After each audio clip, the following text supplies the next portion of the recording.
Well, this is going to be an interesting review.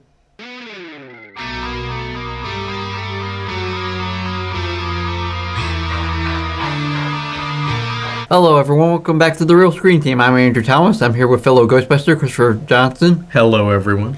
And we're back after so long of an absence. Yes, we had to start watching a lot of stuff. And we're still not done. Yeah. But we're... You all have no idea how much we're going to have to watch over the next few months. Yep.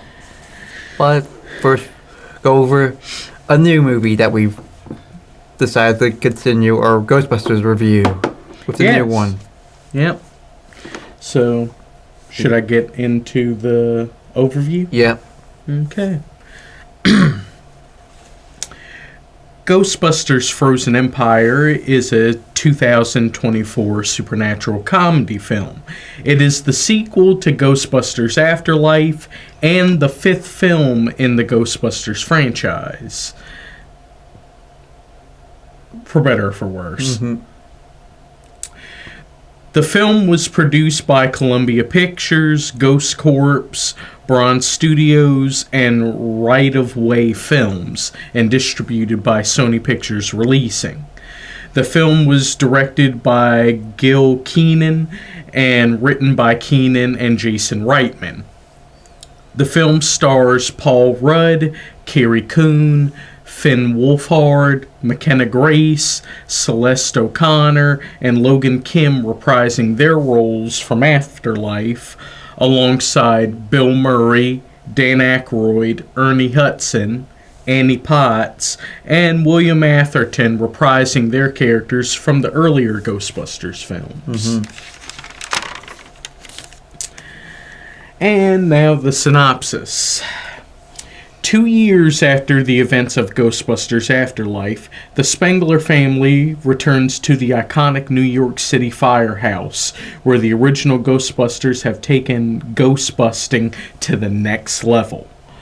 When the discovery of an ancient artifact unleashing an evil force, Ghostbusters, new and old, must unite to protect their home and the world from a second ice age. Yep. This has been the last Jedi of Ghostbusters. I would not go that far. No. 2016 is still the last Jedi of Ghostbusters. Mm-hmm. Because they utterly, they almost killed the franchise. Yeah. This one, on the other hand, I understand the criticisms people may have for it, but overall, it is still a good film. So, I say, we toast to that. Mm-hmm.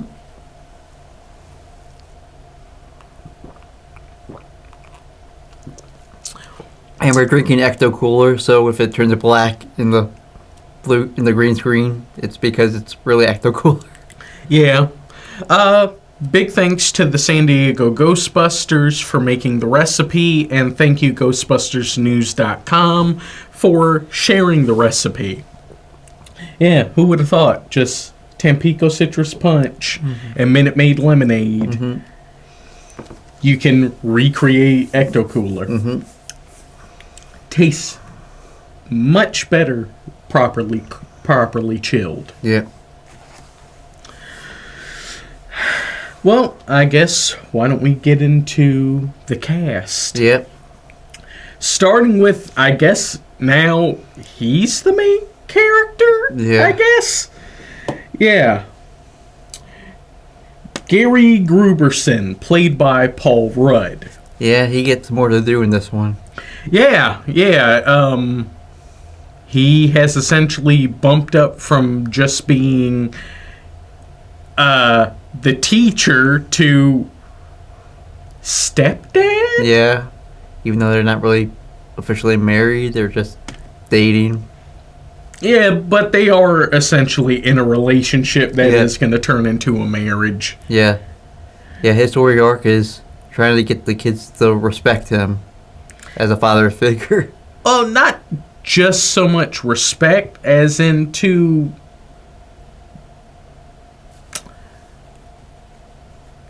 I guess also see him as a true part of the family. Yeah. You know, yeah, there is some of that respect as, you know, a guardian, but he also wants to connect to them at that level of, mainly Phoebe. Trevor doesn't really have that problem. True. Yeah, it's a bit more Phoebe, because part of me wonders a lot of what is going on is, didn't they acknowledge the fact that she's on the spectrum? At least in the first one, yeah.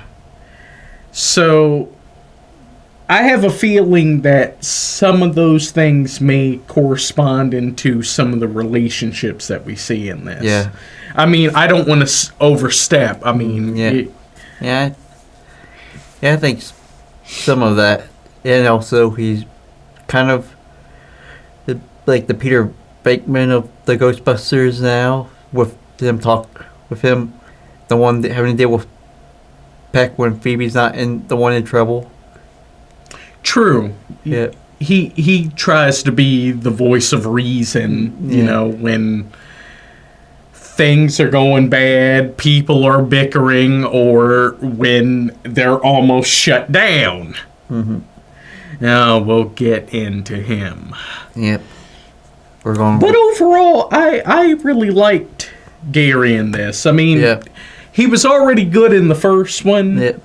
He just had a lot more to do. Yeah. And, you know, I've kind of missed that over exuberance of, oh my god, this is fun, I'm a Ghostbuster, you know, the type of feeling Ray had in the first two Ghostbusters, where, I mean, he was just so gung-ho and happy about this whole thing, even excited about the freaking fire pole, which, yes, everyone loves the fire pole. And in the lead scene, he was excited about the ghost coming, which is the thing that they cut with them wearing all the red jackets. The only one we see wearing the red jacket is Lucky, but we'll get more into that into the lead scene part. Well, her whole jumpsuit was red. But yeah, they did have red jackets as well. Yeah. But only Lucky was the only one we saw in actual film where that wasn't in the trailer. True. Well, we're talking about the stepdad. Why don't we get into the mom? Yeah. Callie Spengler, played by Carrie Coon. She doesn't have much to do, like she did last time. Well, yeah, because the only part she does do is have an argument with Phoebe, like she did the last movie. True. About getting in trouble. Like, yeah, remember when that thing happened when you were arrested by the police? True. I guess they were trying to focus a little bit away from her. Yeah. And focus more on everybody else this time, because the major story that she had was essentially kind of told in Afterlife. It was her, you know, I guess her finally, you know, dealing with her feelings about her dad, Egon. Yeah. And, you know, also understanding why he went away and did other things. He was getting ready for another impending world-destroying event. Yeah. But he never forgot her. He never forgot his family. Mm-hmm. And her finding out about that, you know, that finally put a lot of feelings to rest. Mm-hmm. That's why she's now willing to be a Ghostbuster. Yes. So, yeah, essentially a major part of her story was already told, so... Her minor part is letting Trevor drive the Ecto-1. Yeah. That was about it. And also, her and Gary trying to keep Phoebe from, getting hurt or causing any more of a stink with the new mayor. Yeah. So I do understand if some people may have been a bit upset that she didn't necessarily have too much to do, but understandable because major part of her story was told. Yeah. Anything else? No. Yeah. Well, why don't we get into the kids, starting with the eldest, Trevor Spangler, played by Finn Wolfhard. Yeah. His subplot was trying to catch Slimer. Yeah. I've heard some people say he didn't necessarily have too much to do as well, but no, I think he had a fair bit to do. Yeah. I mean, his interactions with Slimer, With Lucky, when they go investigate the guy who sent them the stuff up briefly. Very true. And the fact that he still goes out with Gary and his mom, doing ghost busting. Even though he doesn't get paid for it. Yeah, that is still we're going to get more into that. Yeah. We're going to get more into that. But overall, I still liked Trevor. I mean, Finn Wolfhard is a great actor, no matter what. Yeah, I thought he did pretty good for what he had. Yeah. But, of course, we all know that who the main character of this era Ghostbusters is. Yeah. And that would be the daughter. Phoebe Spangler, played by McKenna Grace. Who was everyone's favorite character in the first one for those who liked Afterlife, is now everyone's least favorite character this time, from what I've heard. But why, though? Why the dislike? Because of her rough relationship with the ghost and her thinking that she can still do Ghostbusters even though she's 15 years old. Granted, the actress is now turned 18. Well, older people still look young, so... Yeah. But I still liked Phoebe. Yeah. And it is showing that there has been some growth with her, And she's the one who sort of started the climax by getting herself turned into a ghost. Spoilers. Yeah. But overall, I still liked Phoebe. It has shown that she doesn't take anyone's, nonsense. And she's willing to be a bit more assertive and to say what's on her mind rather than, be standoffish to the corner, not really want to talk too much. Yeah. I do think it is shenanigans that they think that she's too young to be a Ghostbuster when she was one of the main factors that saved the world last time. Yeah. So I really don't understand that, but then that's just the mayor being the dickless individual that he's always is. Yeah. Oh, we're gonna get into him. And then, of course, there is people not fully understanding her relationship with one of the other characters. Yeah. I guess we should get into that a bit later. Yeah. But I see it in one way while I think you see it in another way. Yeah. But overall, I really enjoyed Phoebe this go around again. Plus the fact that she was the one that was able to figure out the much more unique way in trying to take down the new big bad. Yeah. So, I mean, any of your additional thoughts? No, I said what I said already. We'll get more. You want to get more into the other thing. Yeah. I get it.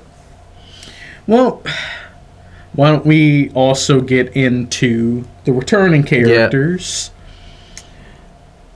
Lucky Domingo, played by Celeste O'Connor, and Podcast, played by Logan Kim.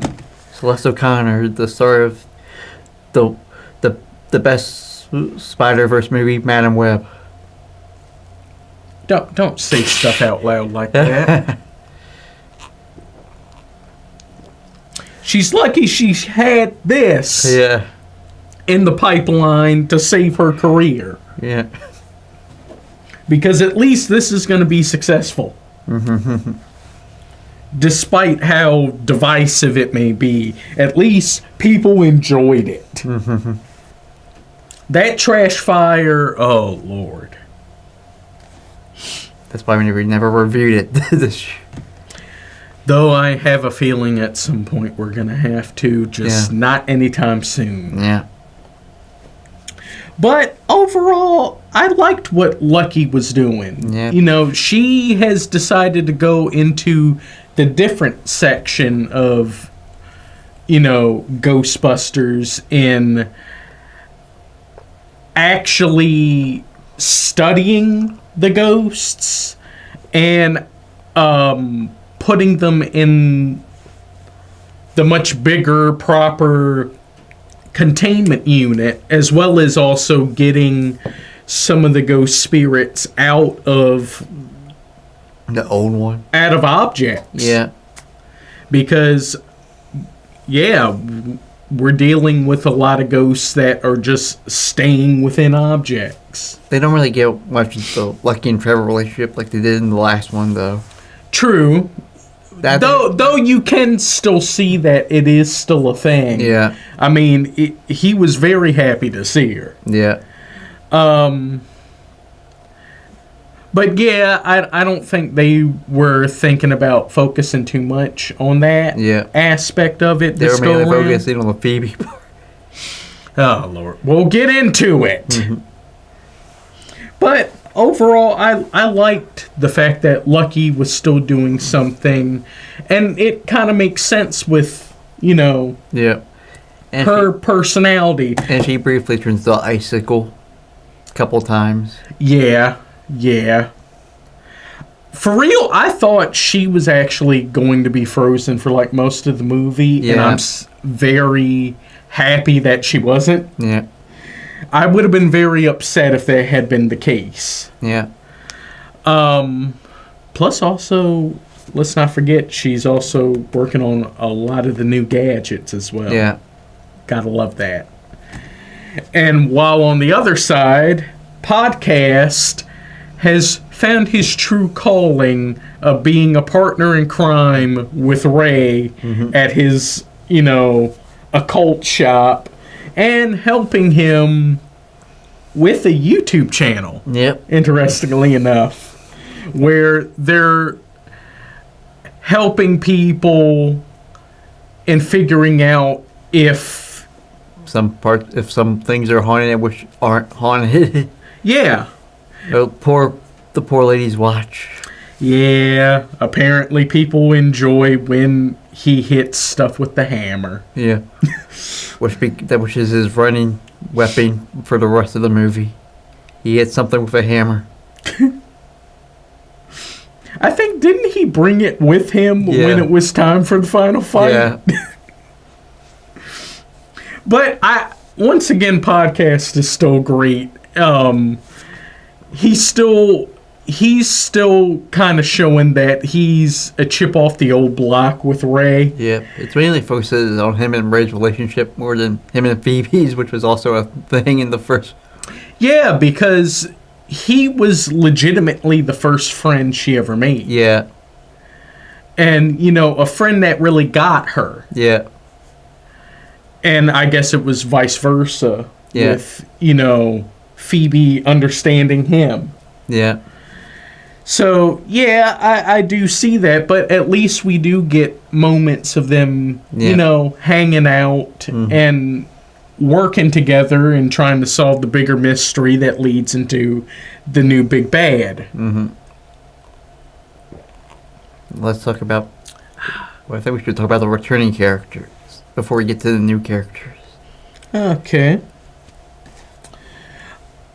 Well, once again, it's not a Ghostbusters film without the original cast. Why don't we start with Dr. Raymond Stantz, played by Dan Aykroyd. The Ghostbuster with the most original Ghostbuster with the most screen time. Yeah, true. More than even Winston, who is in charge of the Ghost. Yeah. Well, because Ray was always the one that did, the research on what is going on. Yeah. Well, it was him and Egon. Yeah. But now that Egon, died and then his ghost, went to heaven or the cosmos, whichever way you want to look at it. Yeah, Ray is the main one that is doing research on this now. So it would make sense that he would be, the one that gets the most screen time. Yeah. And he actually acts more like himself than he did in the Afterlife movie. Well, yeah, because he's not as resentful as he was in the Afterlife movie. Yeah, because he had a falling out with Egon. Yeah. And, I guess things had kind of soured with all of them. Yeah. So, yeah, after finally coming to terms with Egon, before Egon left, and, reestablishing his relationship with Peter and Winston, yeah, he is his old self again. Yeah. And apparently, he's not the only one that also researches a lot of these things. Yeah. In New York City. Which I actually do like the fact that there is a network of people that aren't a part of the Ghostbusters, but they have information that can definitely help. Yes. But overall, I really enjoyed this go around with Ray. Dan Aykroyd is still the best. Yeah, for a guy in his 70s, he's still going. Yeah. Should we now go into the man that is running Ghostbusters? Yeah. I'm very happy to say this. Dr. Winston Zeddemore, played by Ernie Hudson. Yep. Winston got his doctorate! And he's a billionaire like Bruce Wayne. Yeah. I mean, that was already established in the previous film where, the working class guy made it big time. He became a mogul. Yep. And now he's using his resources to essentially grow and franchise Ghostbusters. That they reestablished it in New York City, and I have a very strong feeling we're going to end up seeing different branches throughout the U.S. and then abroad. Yeah. Which, very smart thinking. Very smart thinking. Once again, Winston's still great. Although he does have his fights with Ray. True, because, he's also basically the spokesperson for the Ghostbusters. Yeah. So he's the one in charge. He's one of the main faces of the whole endeavor now. Yeah. Since it's essentially a company now. Yeah. So, yeah, it's understandable that, there may be a bit of butting of the heads. Yeah. Because they're trying to parlay some of the issues that they've been having with the city government, while at the same time, you do also have to worry about this new threat that is essentially going to cause a lot of ghosts to be out running amok when they've already worked so hard in, capturing a lot of these ghosts. Mm-hmm. So, I get it. Mm-hmm. But when it's time to get ready, he gets ready. Mm-hmm. Yeah, I said what I already said. Okay. And then I guess why don't we get into the third member? Yeah. Dr. Peter Venkman, played by Bill Murray. He's only in like 2 scenes. He's a glorified cameo once again. Yeah. Why Bill Murray? Why? For the money. Bro, you're great. You should be more involved in things than you're involved in. Why has becoming a glorified cameo the thing that you've been doing the last few years? I mean, he did more in Afterlife than he did here, and he was only in the final third of the film. Yeah. How? And he was one of the few with the best jokes.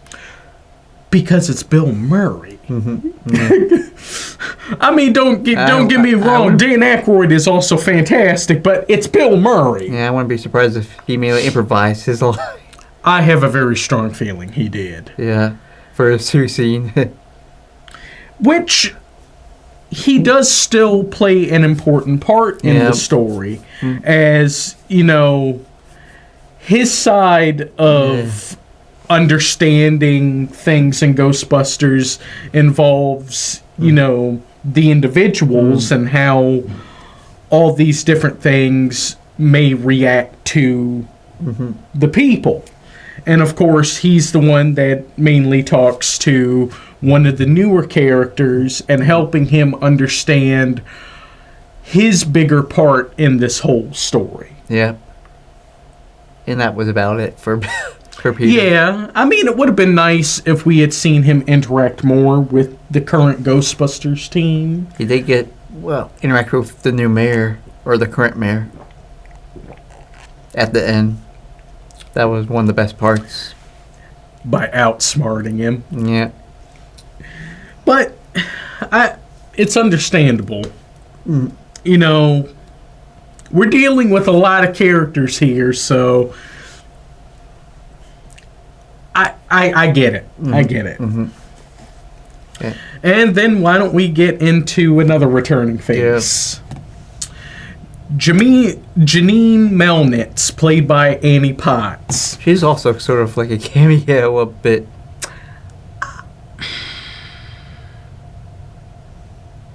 She's more in the same category as Winston. Yeah. Because apparently now she is also kind of one of those people upper on the totem pole of the Ghostbusters company. While Winston owns it and is the main head, I guess she's like a step below that. Yeah. And, hey, Janine is still great. Yeah. I love Annie Potts. Yeah. And she finally gets to wear the uniform. Yes! Just like the real Ghostbusters cartoon. Yes! When she was both Laura Summer and Catherine. Very true. Very true. But I'm so happy we finally got to see Janine suit up. And she has her own special suit and even her own special, proton weapon. Yep. Which doesn't really do much in the climax. Well, we're dealing with a much greater evil that that you kind of need, brass and fire to stop. So, yeah. What you gonna do? Yeah. What you gonna do? But it is awesome to see that she does have this unique equipment made especially for her. It does let me know that there was a period in time where she actually had to help the Ghostbusters. Yep. Which was a thing that happened from time to time in the cartoons and the comics. Yep. So I love the fact that this is now canon. Yep. See, this is how you do with her, Lucky, and Phoebe. That's how you do female Ghostbusters right. Y'all understand now? And I'm not talking about you, the audience. I'm talking about certain individuals. Which, unfortunately, this time I don't have to name by name. Yeah. But I'm still going to save up a little thing for them. I mean... No.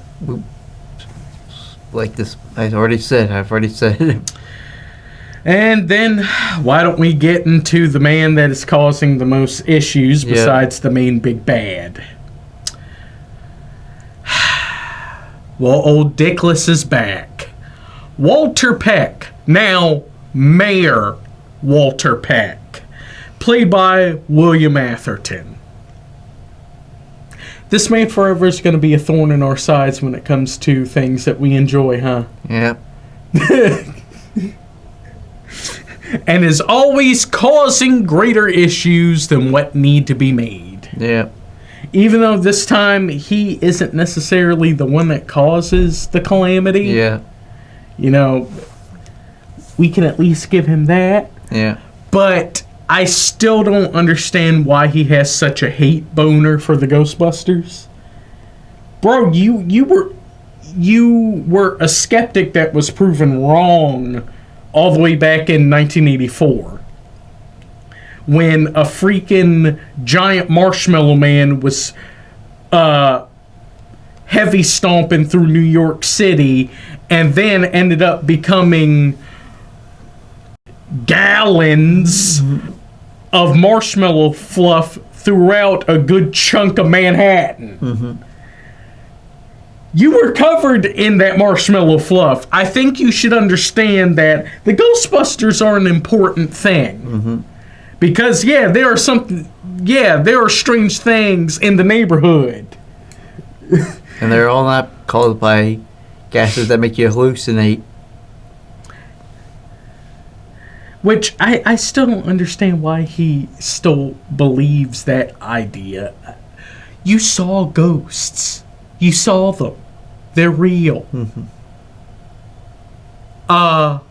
One almost destroyed New York City. Plus, a couple others actually did cause substantial damage.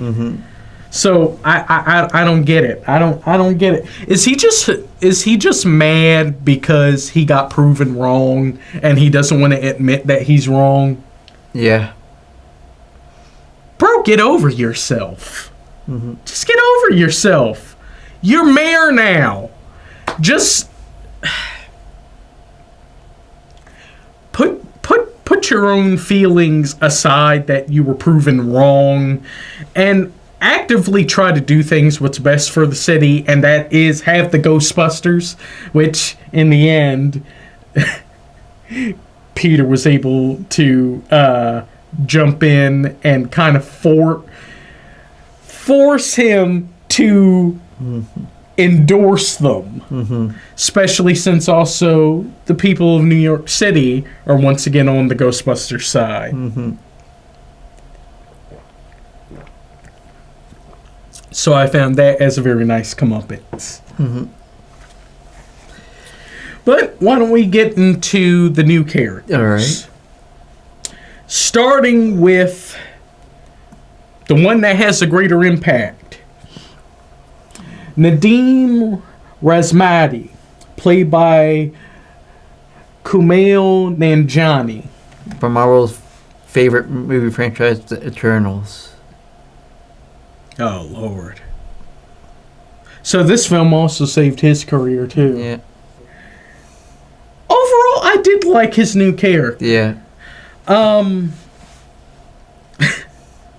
Apparently, he's just this dude down on his luck that is just deciding to sell everything his grandmother had, which unfortunately makes him the catalyst one of the catalysts that leads to the new big bad, Garaka, from,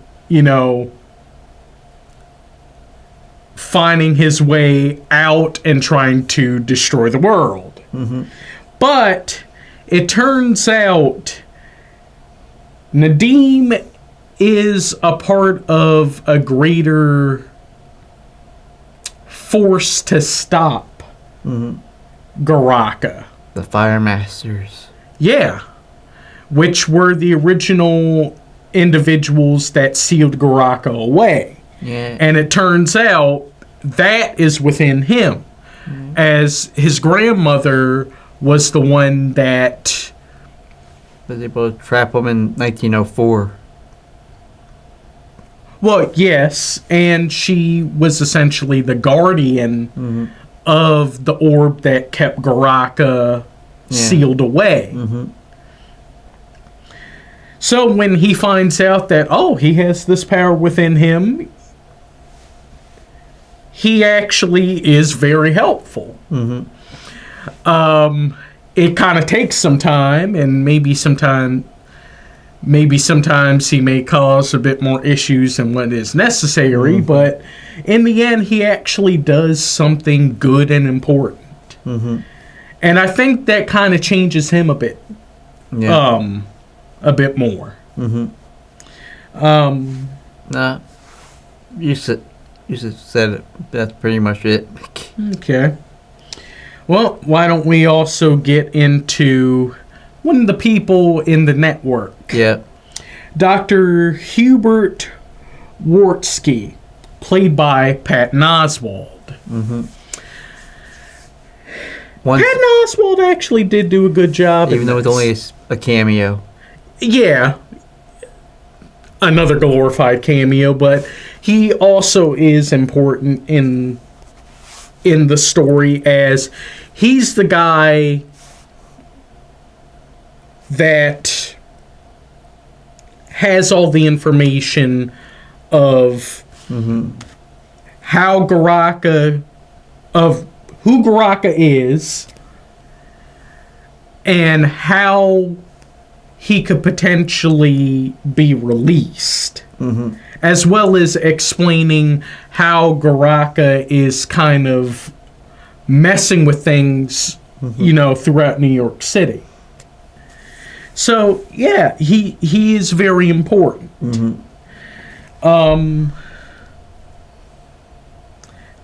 Though, yeah, he is a glorified cameo. Despite the top billing. Well, name recognition. It's name recognition. Sometimes that's the case. Yeah. But overall, I did like the new character. Yeah. And once again, I like the idea that there is a network of people throughout New York City that keep tabs on, all this ghost haunting things. And the fact that this man also has his own special, basement section of the library that he looks over. Yeah. And I guess we also get into... Should we get into the new member of the Ghostbusters? Lars Pinfield, played by James Acaster. I actually liked him. Yeah, he's basically British Egon. Yeah, that is kind of his role now. Yeah. he's the one that does the main studying of the ghosts. Yeah. As they've actually kept some, like, in their own special kind of cell units. Yeah. And he kind of studies, he studies them and why they do what they do and what they do. Mm-hmm. Some are much more scary and we're not too sure about, while others are just chaos. Mm-hmm. Or absolutely adorable. Yeah. And in the trailer, it looked like he was going to die from him touching the thing, but no, he just had frostbite in his hand. Which, fortunately, he was able to have that taken care of. Yeah. Which makes me wonder, how many days does this story go through? They're never really... Is this like a week? They don't really say. I mean, we understood at least the passage of time in the first two Ghostbusters, and even in Afterlife, where that was a few days. Yeah. This, I know it's a few days, but how many days? Yeah. But overall, I do like Lars. Yeah. Although he does sort of miss the final climax, being attacked by a cute ghost. True. That once he gets back, once it's over, he's like, "Did we win?" True. But I would like to see more of his character. Yeah. I think he would actually be an additional good member to help out the new crew. Yeah. Though I would probably see him more as the guy in the chair. Yeah. And then, why don't we get into one of the more controversial characters? Melody, played by Emily Allen Lind. Yep. Another Stephen King regular. She was in Doctor Sleep, while Finn Wolfhard was in the It movies. Connections. Yeah, of course. She played the villain in the Doctor Sleep movie. Huh. Yeah. Interesting. Yeah. While she also is a surprise antagonist in this one. Yeah. And it's never in the trailer, so you don't know. Very true. I'm actually a bit surprised. Yeah.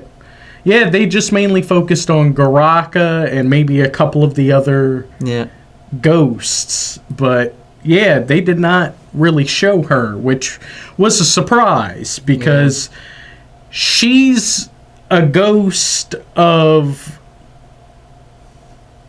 She's a ghost because she died in a fire. Yep. Which... What did it... did her family own that diner? Or I thought so. And I guess they had to rebuild it, but unfortunately, she and her family didn't make it. And she's living by the Casper rules, basically. Where she hasn't found her peace. Yeah. So that she can finally go to heaven or the cosmos. Yeah. Though at first I thought it was Egon's ghost coming back until she showed up. For a second I thought so too when the chess pieces started moving. Yeah. I was like, "Oh, are we gonna have Egon again?" I'm very what? Yeah. Huh? Interesting. Yeah. How does she work in the story? Yeah. And it turns out she's the one that's manipulating Phoebe. Yeah. I guess, do we address it now? Yep. They're being friends. Okay. essentially some people are kind of on one side or the other based on what relationship Phoebe and Melody have. Some people see them as just friends. And the fact of this being like the first true female friend Phoebe has ever made. Because remember, she doesn't have too many friends. So this is her first time really connecting with another female. While there's others Subtext. that think that there may be a more romantic feeling or situation between them, which I do not see. Well, okay, I can't completely say I don't see it, but I don't think that's the avenue that they were going with it, especially on Melody's end, because she was a double agent. She was an agent essentially working for Garaka, and she just had to manipulate Phoebe. But she did get to know Phoebe, and they were growing a friendship. So she did feel bad about it. So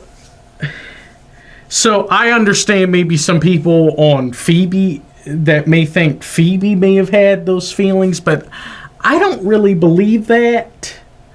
As I again, as a person that can relate with Phoebe, I mean, what are your thoughts on what she was thinking? I was thinking that there was some subtext of her wanting to be a ghost, to be more closer to her in a much more intimate way.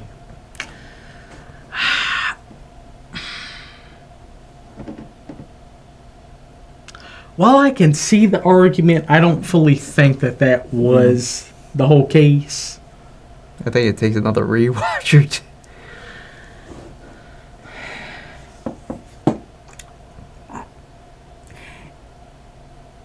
I understand some people may have issues with this whole thing because is it really necessary? And plus, over the last few months, we've been dealing with the fallout of the South Park episode that finally pointed out one of the bigger divisive things that have been going on in our entertainment.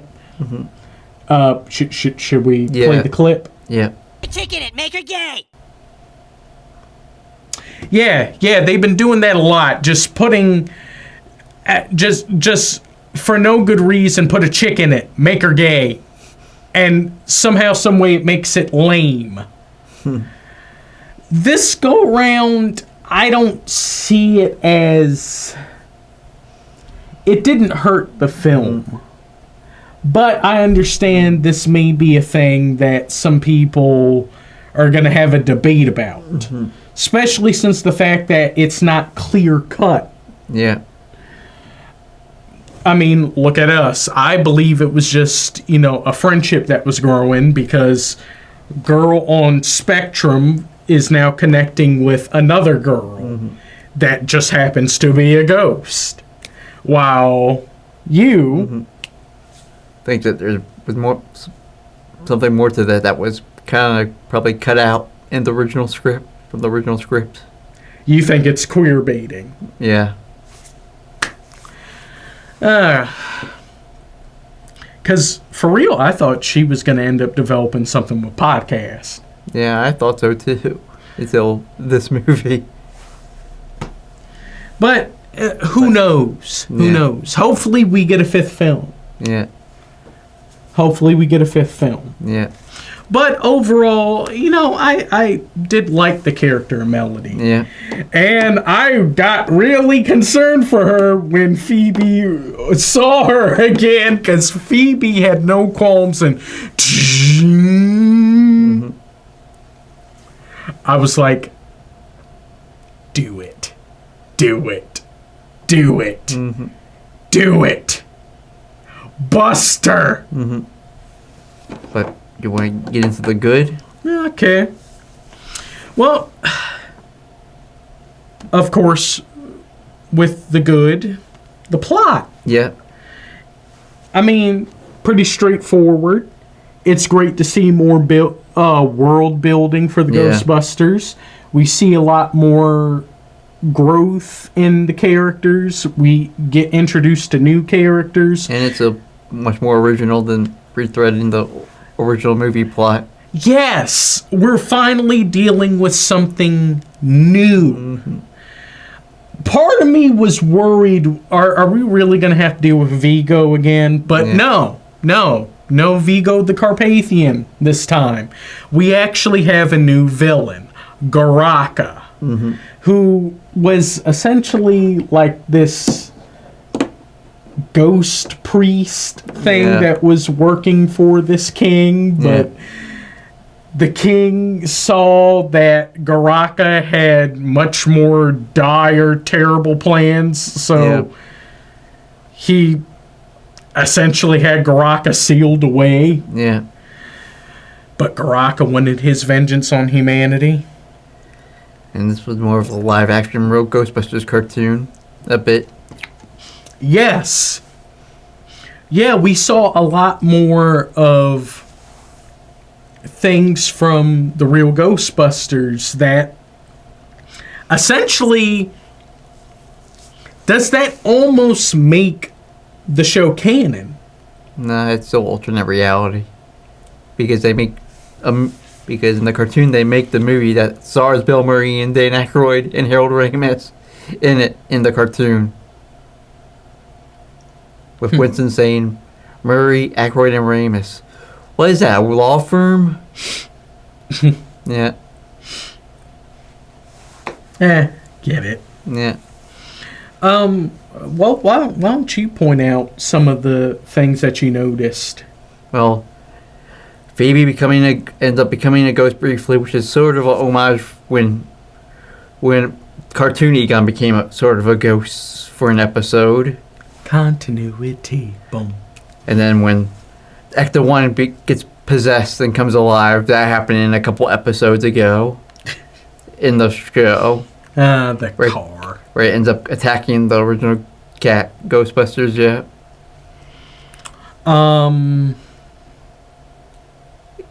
Janine being a Ghostbuster as another one. Yes. Much more use of the gunner seat. Yeah. Which, that was more of an action figure thing. Yeah. The gunner seat, right? Yeah. Did they ever use it in the cartoon? Maybe once or twice at most. So that's why it got a toy. Yeah. Makes sense. Yeah, much more use of the gunner seat. Any other new equipment? Not that I can remember. I should have looked back at the cartoon more. At some point we're going to discuss... We're going to have a bigger discussion about the cartoons. And having Slimer as sort of a mascot. And getting on one of the Ghostbusters' nerves. True. Yeah. It's not so much Slimer versus Peter anymore. It's now Trevor versus Slimer. As Slimer apparently has just been living at the firehouse. Yeah. Just eating all of their snacks. Mm-hmm. And Trevor's trying to figure out how to catch this entity. Mm-hmm. But somehow, some way, things don't go according to plan, and he ends up getting slimed. Yeah. Thus, once again, I still say, and I think it has been said by Dan Aykroyd, that Slimer is the ghost of John Belushi. Yep. Although he does become basically Roadrunner. It does end Trevor, It does end up becoming Roadrunner and Wile E. Coyote. Yeah. Yep.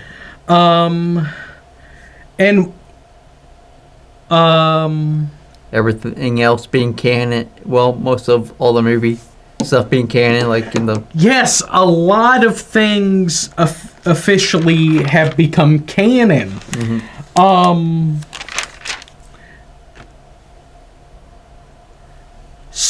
Things such as the official theme song made by Ray Parker Jr., the music video, Ghostbusters cereal, and the whole toy line are now all canon. Plus, they officially, acknowledged Ghostbusters 2 when they used the Statue of Liberty during, the final third of the film when they were dealing with Vigo. So, Ghostbusters 2 is still canon. And plus, all of these other things that we have seen pop culture-wise with Ghostbusters is now canon. Which, I love that. And it was a good love letter to Ivan Reitman, who passed away, the original director of the first two Ghostbusters movies. And essentially one of the brainchilds of Ghostbusters, along with Dan Aykroyd and Harold Ramis. Yep. He approved of the final script before his passing of this. Which was a very fitting thing that at the end they said for Ivan. Though I do have one thing as far as them expanding on what is canon. Why was there no reference to Bobby Brown's song? Because Bobby Brown was also one of the guys who asked the Ghostbusters if his kid brother could have a proton pack. But I'm just saying, he made a whole song for Ghostbusters 2. They acknowledged the Ghostbusters theme song is a real thing, and Ray Parker Jr. wrote it, and it was a hit, and there was even a music video. Why did they not also acknowledge Bobby Brown's song from Ghostbusters 2? The man made a whole rap that essentially explained the synopsis of that movie. I mean, too hot to handle, too cold to hold. They called the Ghostbusters, and they're in control. Come on, acknowledge that, please. I want that. I want that. Come on. But once again, the action was fantastic. I mean, still top form Ghostbusters. So, the acting, fantastic. There were some scary moments with the new ghosts. Yes. As some legitimately looked scary, some were doing things that were scary, and there's also a couple deaths in this movie. 1904. Very true. Very true. Yeah, all those rich people that got frozen. And the fire-master from the vape shop. Very true. Oh, he got killed. Just because he had the name Firemaster. You played yourself, man. Yeah, that doesn't happen too much in the Ghostbusters films where we see like people literally dying. Yeah. When was the last time? Unless you count Shandor getting ripped apart, I don't know. I don't think there was. They were already dead as a... True. Bunch of new gadgets. They brought back the RV trapper. And now they have a drone trapper. Which, awesome. And they're all within the car. So now they don't really have to go out on foot so much anymore. they can just drive and try to get the ghost, which I kind of like a bit of the high-speed chase type of thing. Yeah. Plus, they've been working on newer versions of the proton packs. Phoebe came up with a new idea for the proton packs, and instead of it focusing more on like the nickel and zinc, Yeah. that is like the center of it, she makes it brass, as you know, brass is the main thing that harms Garaka.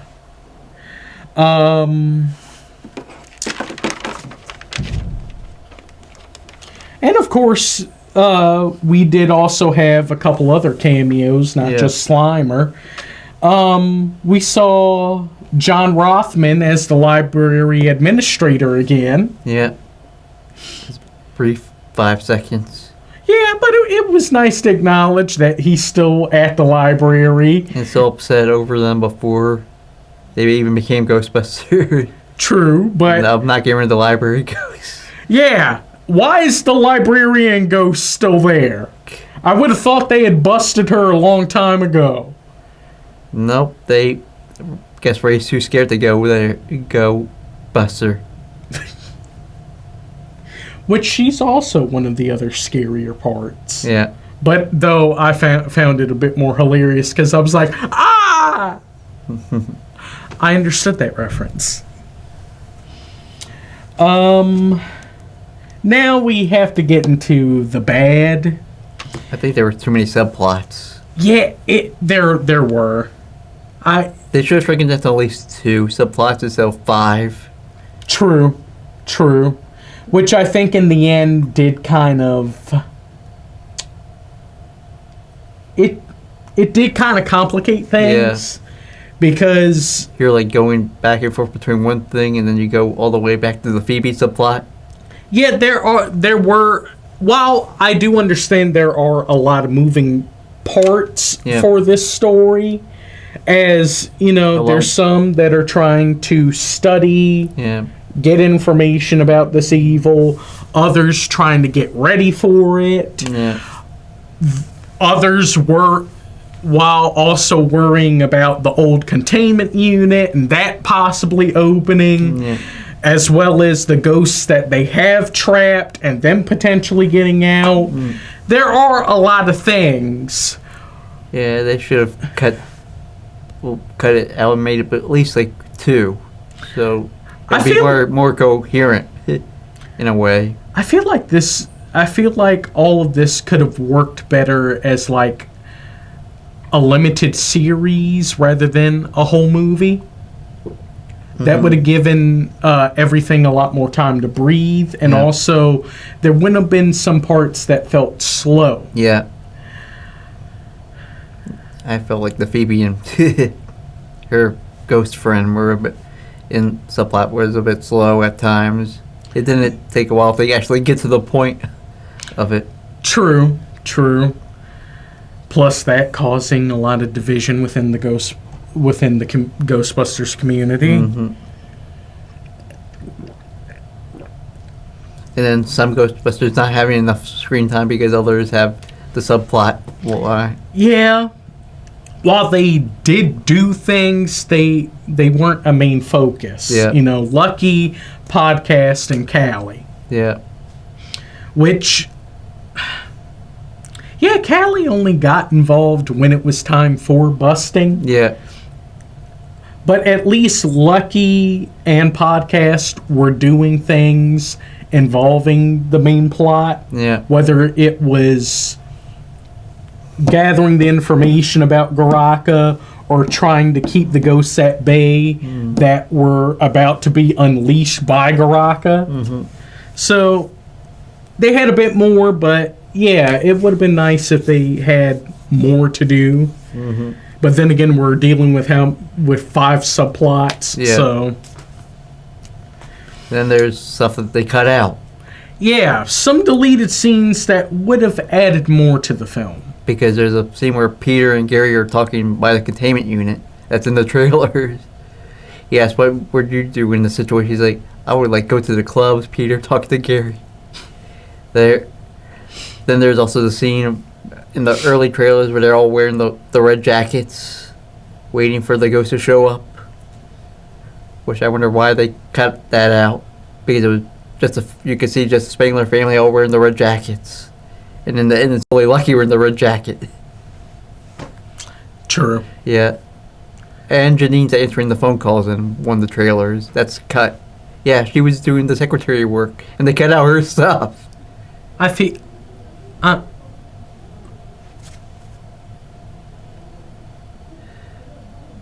I feel betrayed a little. Yeah.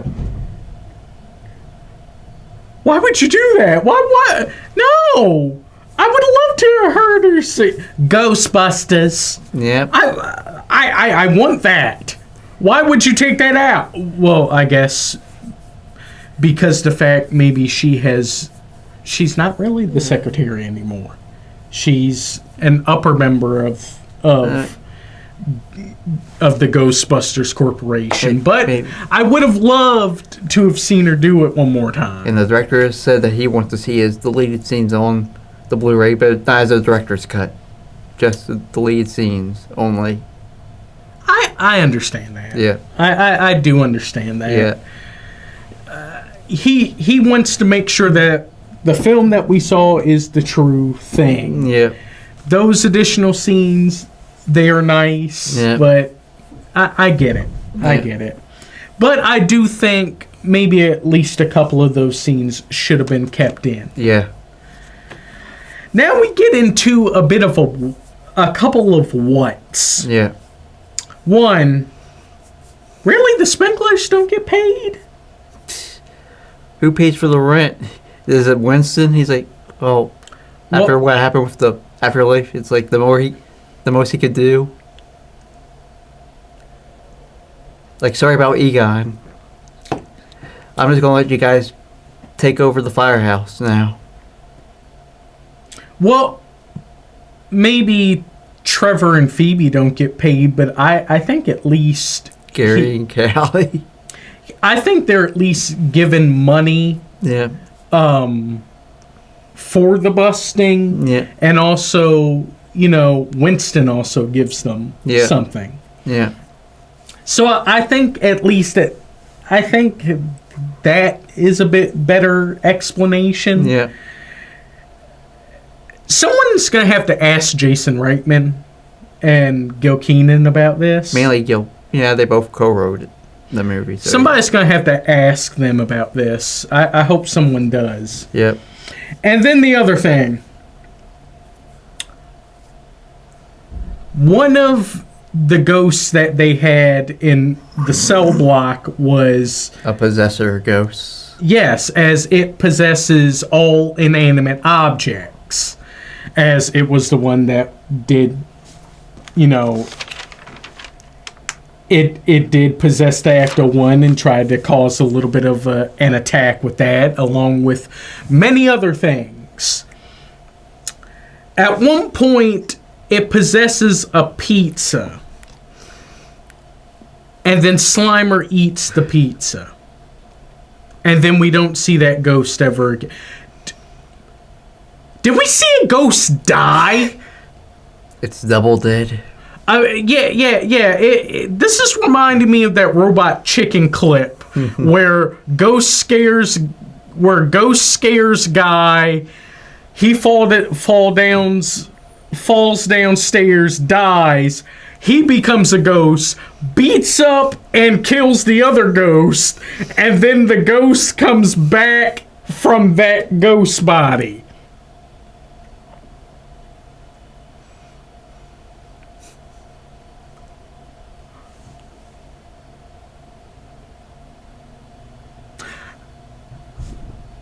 How does this work? Yep. So, is the ghost dead? Again. Did it go to super heaven or super hell? Or did it just get temporalized again? Will it just come back? Yeah. Even though the pizza got ate? Yeah. I hate.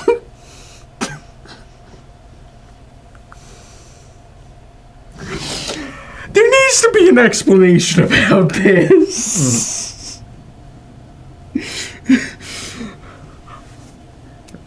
But yeah, why don't we get into our scores? You go first. I give this a 7 out of 10, mainly because it's not as great as the other 3 Ghostbusters movies.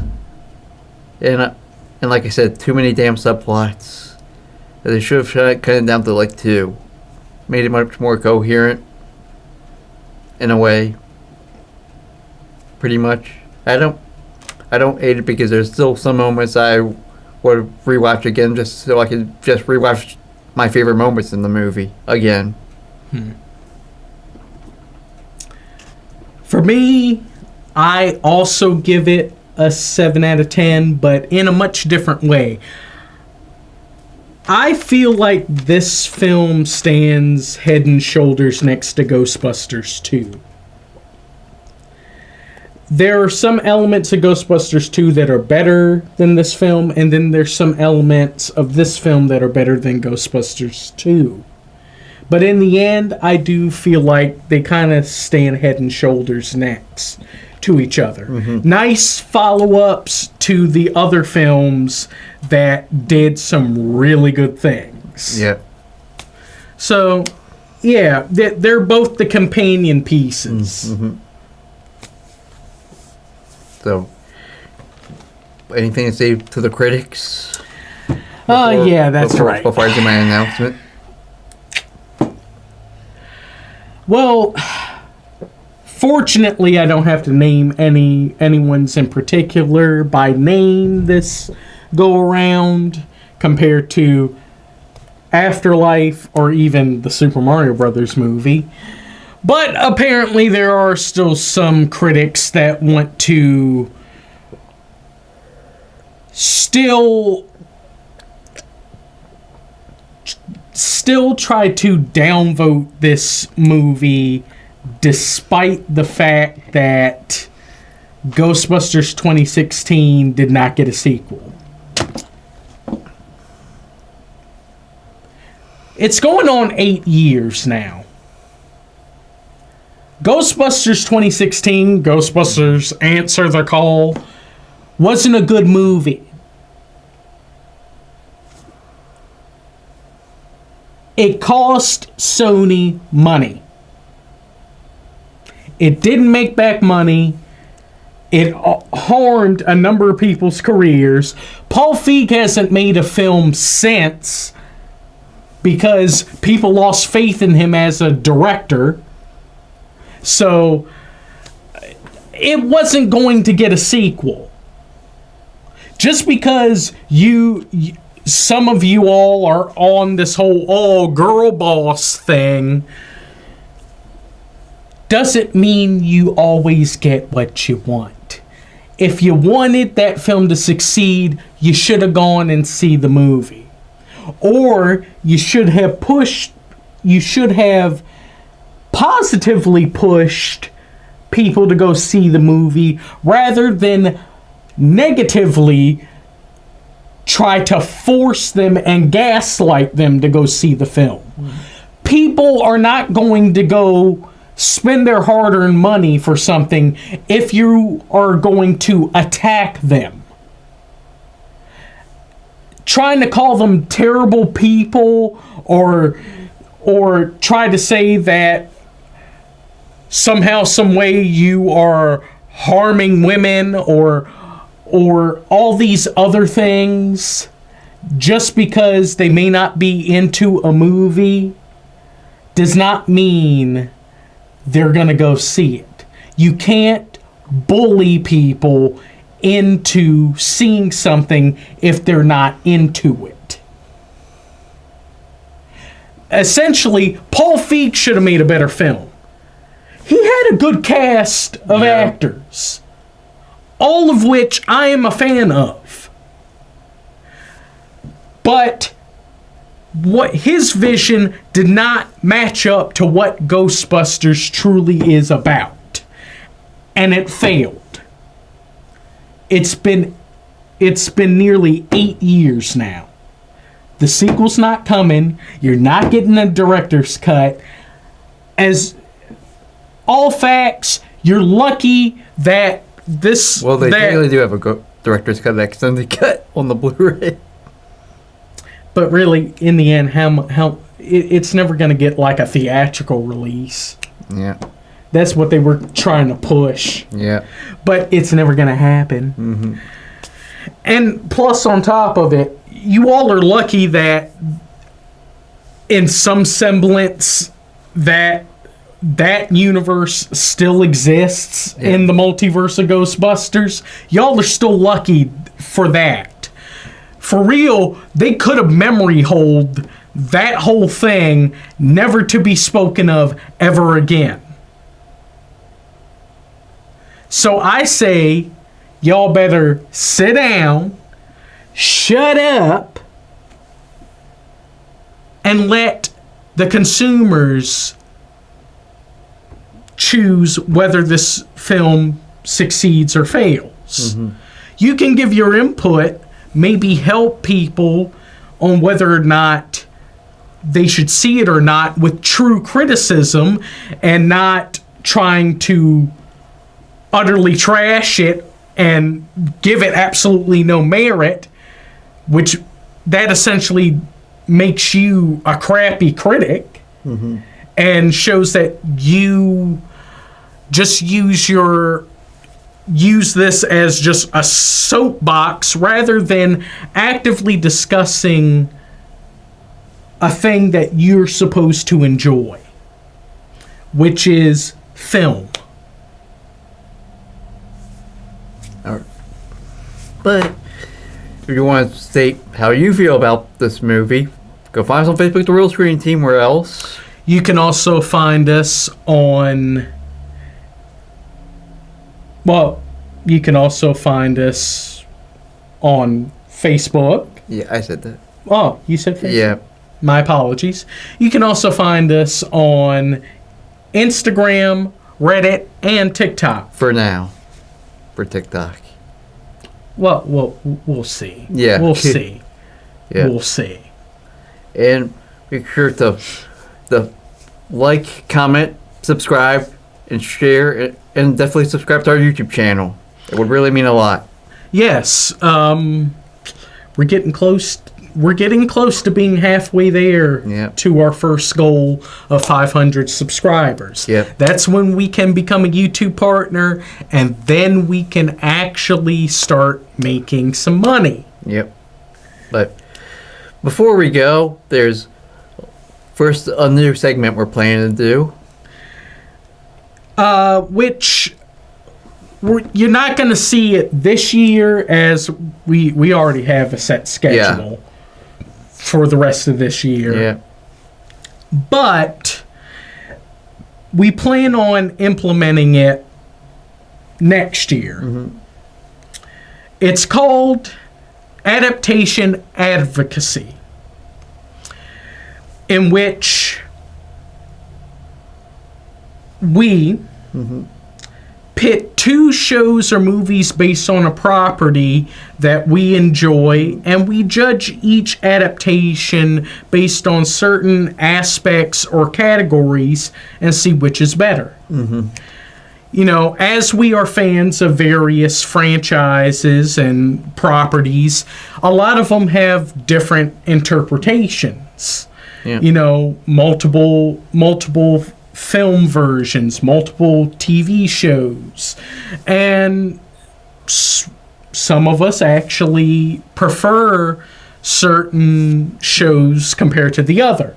Yeah. So this would be an interesting way to discuss more about some of these things that we enjoy, but kind of do it in a much more of a debate. Yeah. And then coming out this May, we're doing my X-rated novice on Smallville 2 and 3. Yeah, 2 seasons. Good Lord. And we're halfway done season 2. Almost I know. halfway done. I know. Just hang in there. I'm trying. I mean, I'm enjoying season 2. Yep. I'm enjoying it. I really am. Yep. And then we're doing Chris's The Crow. And sometime. That will be in October. We're also doing the whole X-Men franchise thing to get ready for Deadpool and Wolverine. Which, despite what's come out recently, we're all planning. We're doing X-Men, X2, X-Men Last Stand. We're going to do X-Men Origins Wolverine, the X-Men First Class, the Wolverine, and X-Men Days of Future Past. I guess X-Men Apocalypse. No, Logan. Deadpool and Deadpool 2. And then Deadpool and Wolverine. Yeah. That's 11 films, everyone. Yeah. Get ready. Yeah. This one is going to be a doozy. This is going to be our biggest marathon ever. Yeah. Why are we doing this to ourselves? The views. And for the love of the films and the comics. Yes. Oh, and plus we're going to have to deal with some controversial things with that based on certain individuals. Both on screen and off screen. Yeah. And of course you brought up the fact that we are doing The Crow, the original one. Yep. The original one for the 30th anniversary, and also to pay our respects to Brandon Lee. Yeah, then there's also we're also doing Pierce Brosnan's James Bond. Gotta love the Bondathon. I'm very excited One for of our this shorter one. marathons. Yeah, it's only a 4 film. Yeah. And then Pertwee, somewhere along the line, we're doing Pertwee. Hopefully. Yeah. Hopefully. And let's also not forget November. Yeah. I guess this is an expert novice for me. Yeah. We are going to be discussing Dragon Ball. Of course, not just because the fact of its 40th anniversary, but also to pay our respects to the late, great Akira Toriyama, who unfortunately passed away the beginning of March. And then, Are we doing Sonic? I'm going for next year. Come on, man. It's timely. It's topical. We should do both Sonic and the Nosferatu.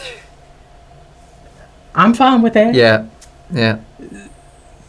I'm fine with that. Yeah. You get Nosferatu, and then we can do the Sonic trilogy. Yep. Yeah. Since Sonic the Hedgehog 3 is coming out this year in December. Yeah. Yeah, this is going to be the first time ever that we are going to do a remastered review. Yeah. Of For so many. Yeah, there are a few that we want to go back and do better, since we've got to hang on how we do. And that's what the we missing do. points that we missed that we put it in our comment section that we should add in the reviews. Yeah. So we're going to give a proper remastered review for Sonic the Hedgehog. Yeah. We're going to finally review Sonic the Hedgehog 2. Yeah. And then finally Sonic the Hedgehog 3. And then we're doing the Silent Nosferatu and then the one Bill Skarsgård Nosferatu. Oh. Yep, as the two. Part of me wants to do the other German one that they did in the 70s, but I figured just these two at the moment. The original and the new one. Yeah. Well, hopefully this one will do better than Bill Skarsgård's version of The Crow. Yeah. That's the Bill Skarsgård movie we're not going to see. We're seeing the horror movie instead. And should we also acknowledge what we're planning on doing for January? Yeah. Well, for January, in honor of his 90th birthday, we are going to review the movie Elvis. Mm-hmm. Now, initially, I did want to do much more of a marathon for Elvis Presley, but due to time constraints, we're mainly just going to focus on the movie Elvis. Yeah. But at some point, we are going to tackle some of his films. Yep. Most likely in the 70s. Maybe. Yeah, we'll see. Yeah. But want to roll us out? Well, sure. Well, thank you all for watching. Definitely come back and watch us again. Remember to like, comment, subscribe, share, and click the post notification bell so you're updated with all of our upcoming videos. Well, cut, print, that's a wrap.